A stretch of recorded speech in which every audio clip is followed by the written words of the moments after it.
Thank you very much. Thank you so much for your testimony. It was very informative.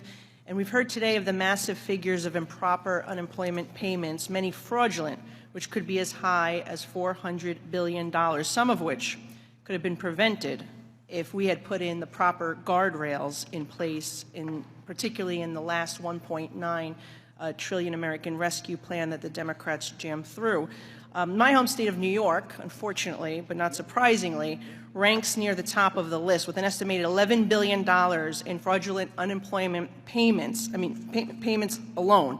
These taxpayer dollars went to fraudsters, many who are from overseas, as far away as China and Russia and Nigeria, who bought luxury cars, condos, watches, designer goods. As you could see, I made a nice graph here because we haven't talked about that today. It's shocking to my constituents when we tell them that this pandemic relief money shamefully went to purchase 18-karat Rolex watches, luxury condominiums, Louis Vuitton, and other designer goods, a $10 million villa in the Dominican Republic, $3.5 million mansion in New Jersey, chartered jet services, luxury vehicles from Porsches to Mercedes-Benz to Ferraris to Bentleys.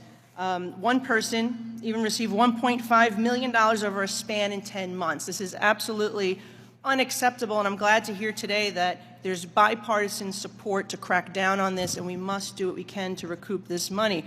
But to make matters worse, my district offices in Staten Island and Brooklyn worked with dozens of constituents who have had their identities stolen and could not get the unemployment benefits that they desperately needed.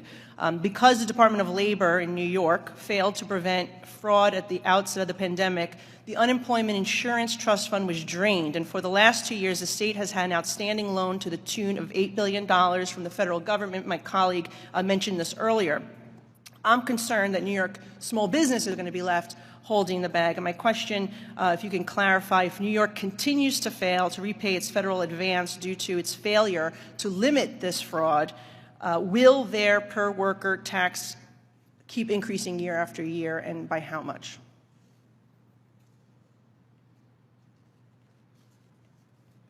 I can provide an answer for the record for it, but I would say offhand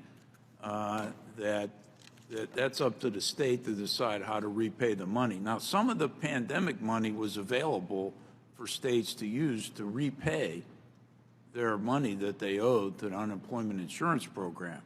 So I even think there's money, in the coronavirus relief fund that was given $350 billion to the states. I believe, don't hold me precisely to this, but my memory serves me right, some of that money could be used to help repay the program. So it depends on the decisions made by the governors and the state legislatures on how to repay that money. Well, that's a good point, and it's about $100 billion that is unspent in COVID relief funds, so perhaps the federal government can take action there. Which states did it right? Okay, New York obviously did it wrong. My colleague talked about his state of Utah, that they had good preventive measures in place. What states, Mr. Horowitz, do you think are model states that we should be looking at on how to prevent this type of fraud? What we've seen are evolving actions by the states over the last several years.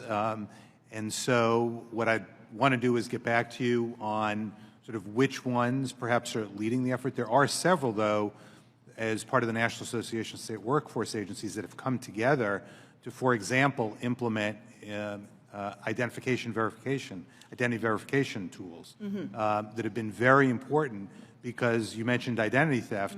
We at the PRAC often talk about identity theft creating three victims. There's the public at large, because it's the public's program that gets the money stolen from.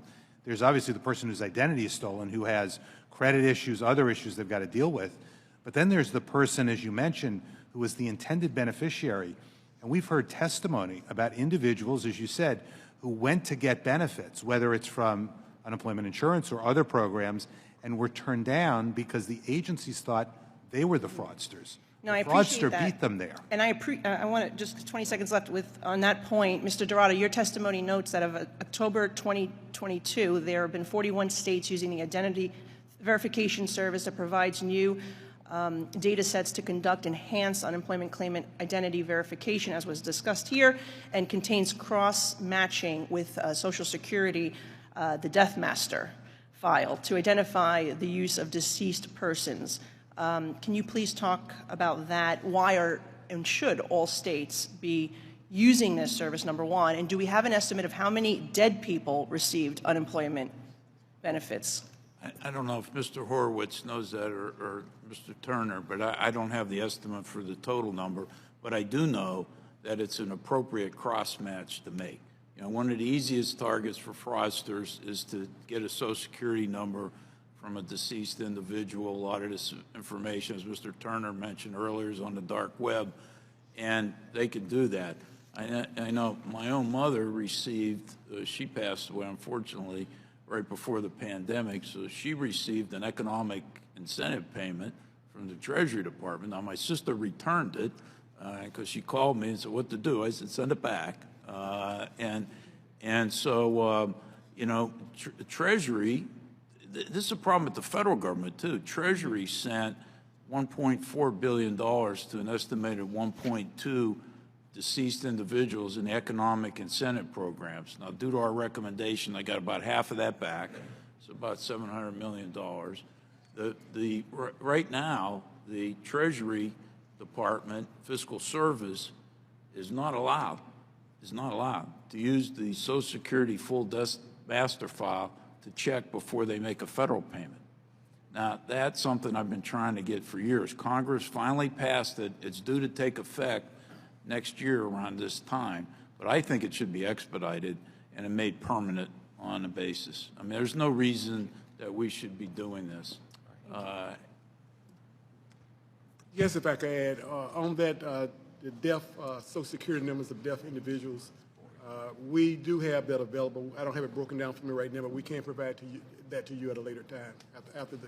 Thank you. I'm sure everyone on the committee would like to know that. Yes, we can answer provide that. Thank you. And we will, you know, work to get that data. But I would say, just picking up on Mr. Dodara's comment, on our fraud alert we just released, when we matched PPP and EIDL information with the Social Security Administration, we have several thousand deceased individuals who got PPP and EIDL loans.